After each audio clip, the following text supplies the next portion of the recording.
नमस्कार दोस्तों, मैं हूं नवीन कुमार और आज की पहली कहानी मेरठ की है।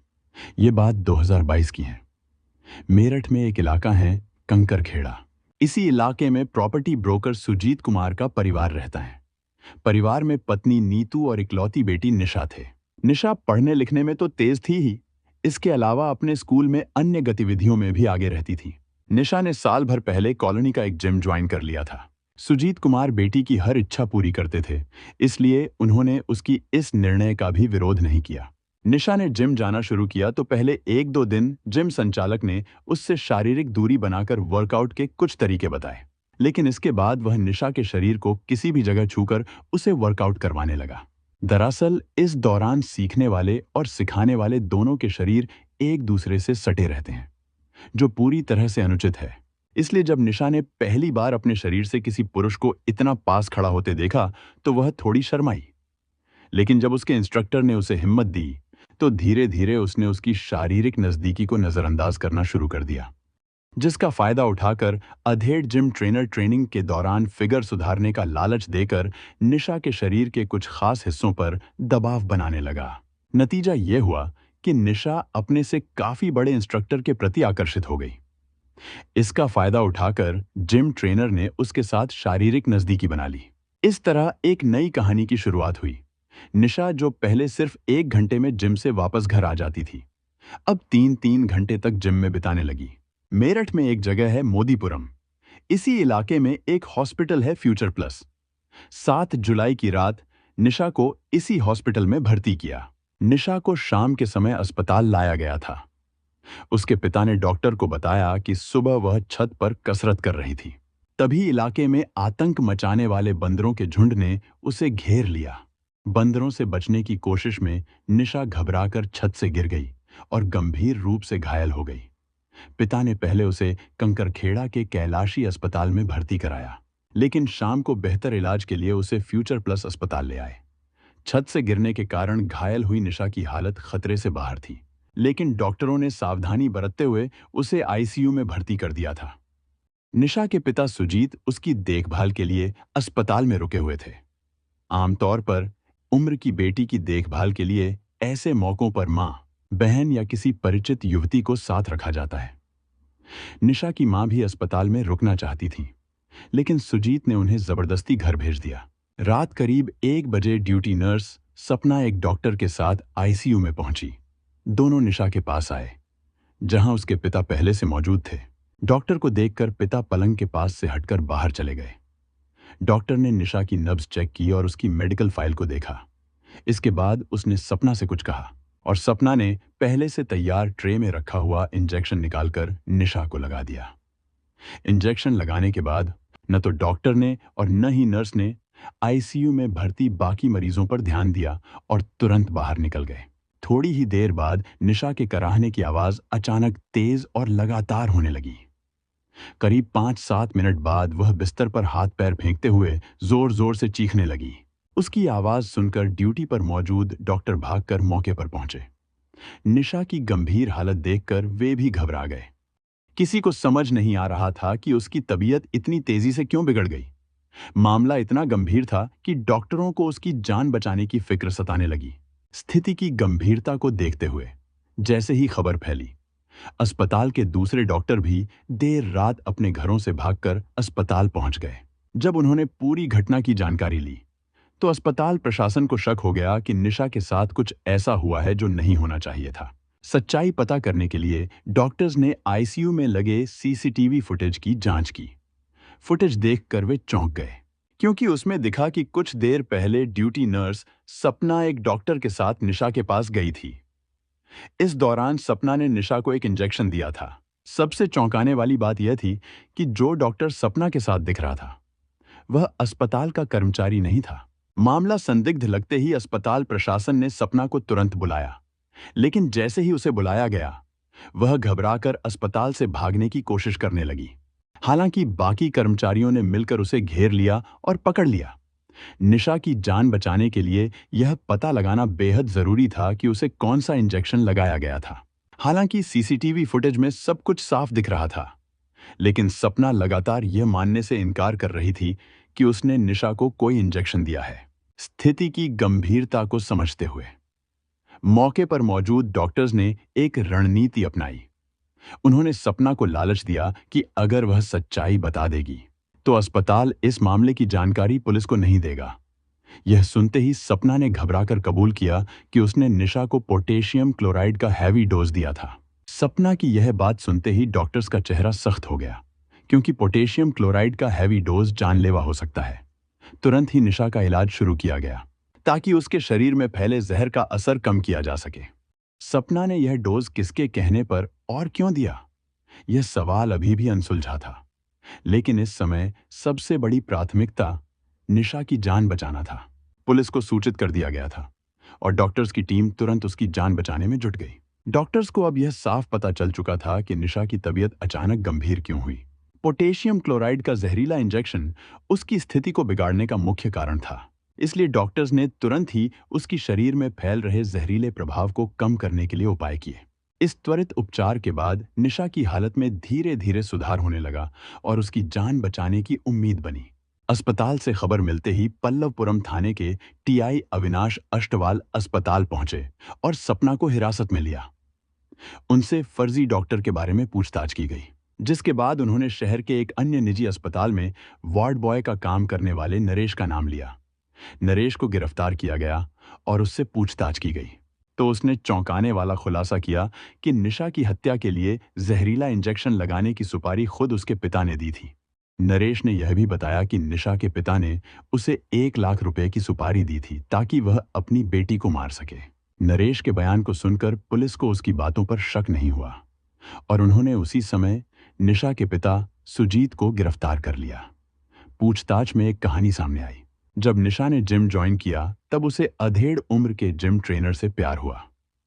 जिम में इलाके के और भी युवक युवती वर्कआउट करने जाते थे, जिनके माध्यम से जिम संचालक के साथ निशा की नजदीकी चर्चा बाहर फैल गई, जो अंततः उसके पिता के कानों तक भी पहुंच गई। इससे उन्होंने निशा को जिम जाने से रोक दिया। हालांकि निशा का जिम जाना तो बंद हो गया, लेकिन उसका प्रेम संबंध चलता रहा। यह जानकारी लगने पर सुजीत ने उसे डांटा, लेकिन निशा पर इश्क का भूत इस कदर सवार था कि वह पिता की बातों पर ध्यान नहीं दे रही थी। घटना से एक रोज पहले 6 जुलाई को निशा सहेली से मिलने जाने के बहाने जिम में अपने आशिक से मिलने गई थी। यह जानकारी पिता को मिली तो उन्होंने घर आकर निशा की अच्छी खबर ली, जिससे नाराज होकर निशा सीधे घर की छत पर जाकर जान देने की नीयत से नीचे कूद गई। घायल बेटी को पिता ने कंकरखेड़ा की कैलाशी अस्पताल में भर्ती तो करवा दिया, लेकिन वह समझ गए कि निशा एक रोज उनकी नाक कटवाकर ही मानेगी। इसलिए उन्होंने निशा को ही खत्म करने की योजना बना डाली। इसके लिए उन्होंने अपने परिचित नरेश से बात की। नरेश एक निजी अस्पताल में वार्ड बॉय की नौकरी करता था। उन्होंने नरेश से कहा कि वो निशा को जहरीला इंजेक्शन लगाकर मार डाले। 1 लाख रुपए में सौदा तय हो जाने पर नरेश ने सुजीत को सलाह दी कि वे निशा को फ्यूचर प्लस अस्पताल में भर्ती कर दें। दरअसल इस अस्पताल में नरेश की प्रेमिका सपना नर्स का काम करती थी, इसलिए नरेश के कहने पर वह निशा को जहरीला इंजेक्शन लगाने तैयार हो गई थी। नरेश की बात मानकर सुजीत ने निशा को कैलाशी से निकालकर फ्यूचर प्लस अस्पताल में भर्ती कर दिया, जिसके बाद नरेश ने अपनी पहचान का फायदा उठाकर एक केमिस्ट से पोटेशियम क्लोराइड का इंजेक्शन खरीदा और आधी रात में डॉक्टर का एप्रिन पहनकर अस्पताल पहुंच गया।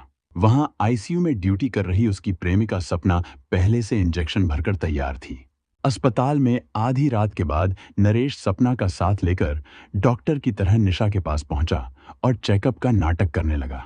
इसी दौरान सपना ने निशा को जहरीला इंजेक्शन लगा दिया, जिसके बाद सपना अपने कमरे में आकर बैठ गई, जबकि नरेश अस्पताल से निकलकर घर चला गया।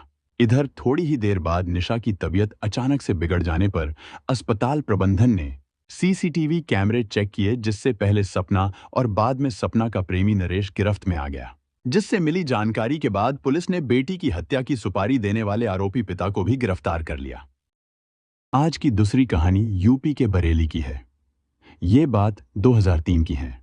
बरेली में ही एक जगह है सिकलापुर। सिकलापुर में ही रामस्वरूप सक्सेना का परिवार रहता था। उनके 4 बेटे थे, संतोष, आनंद, सुशील और कंचन, तथा एक ही बेटी थी गुड़िया। रामस्वरूप की मौत कई साल पहले हो गई थी। रामस्वरूप बीआरआई के कर्मचारी थे।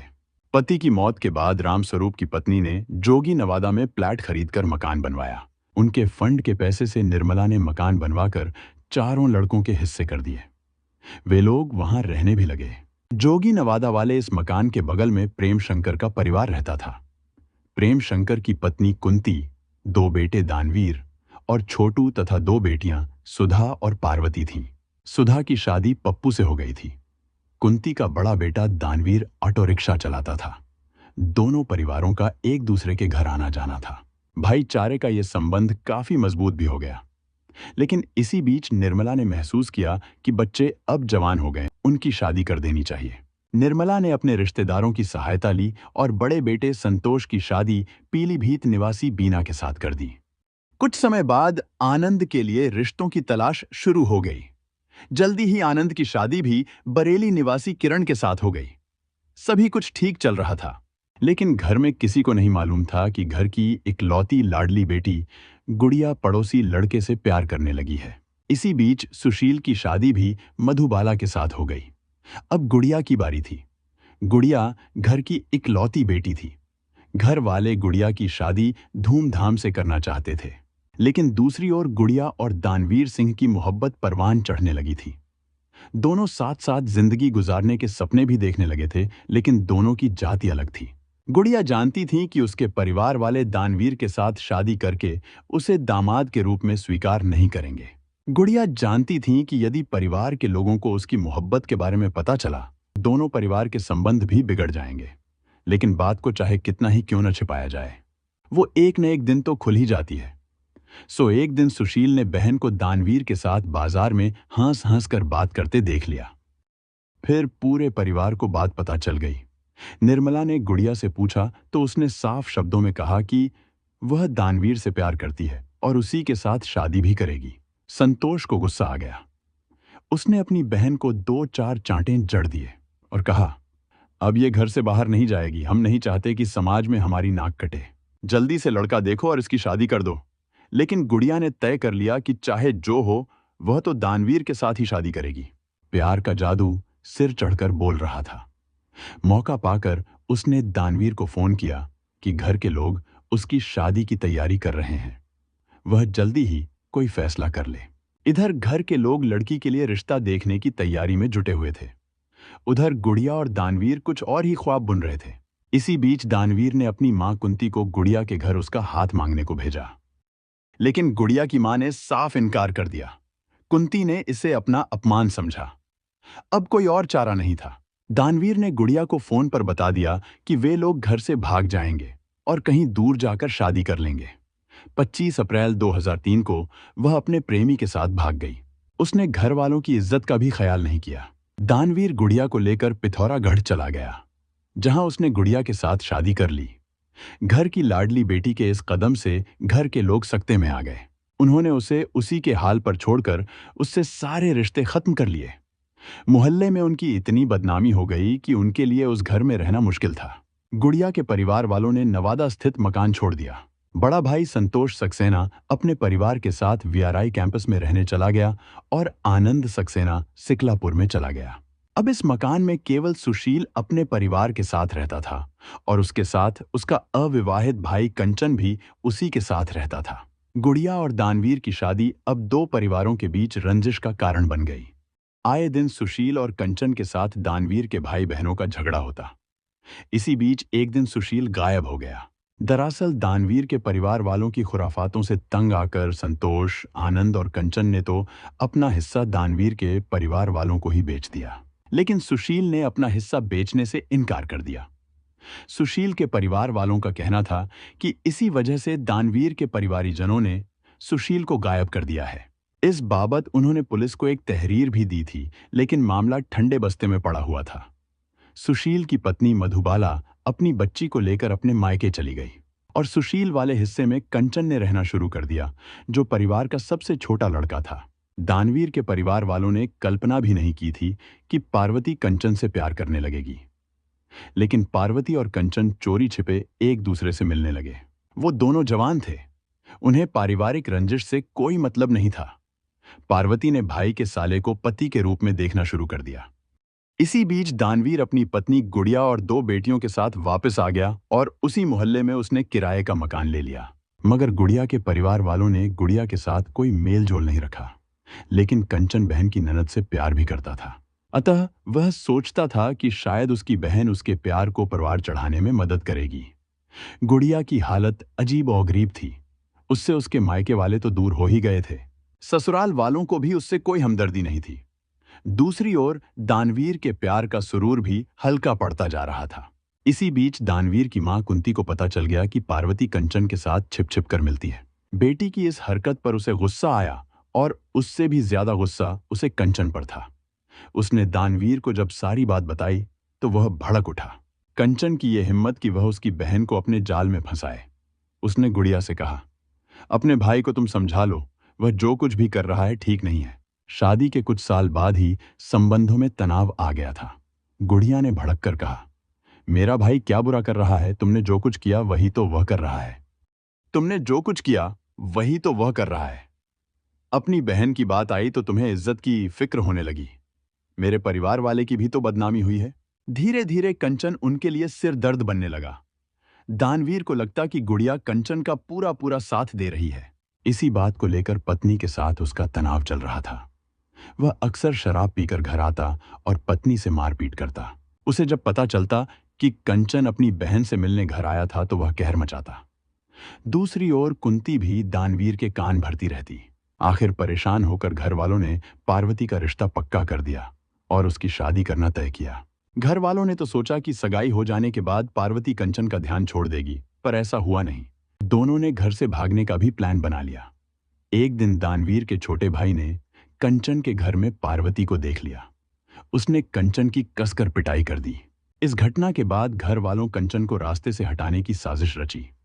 गुड़िया ने कभी सपने में भी नहीं सोचा था कि उसके ससुराल वाले उसके भाई के खून के प्यासे हो रहे हैं। हालांकि पार्वती की सगाई के बाद उसने कंचन को कई बार समझाया भी कि वह पार्वती का ख्याल छोड़ दे, लेकिन कंचन कुछ भी मानने को तैयार नहीं था।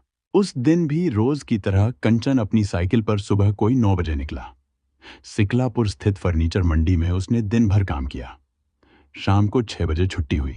वह रोज की तरह सिकलापुर से साइकिल से निकला। उसे नहीं मालूम था कि आगे मौत खड़ी उसका इंतजार कर रही है। जब वह अपने घर के करीब पहुंचा, दानवीर उस पर झपटा और उसे बीचों बीच सड़क पर गिरा दिया। इससे पहले कि कोई कुछ समझ पाता, उन्होंने कंचन पर चाकू और तलवार से आघात करना शुरू कर दिया। सरे बाजार बीच सड़क पर एक निहत्थे को कई लोग मिलकर मारते रहे और लोग दूर खड़े तमाशा देखते रहे।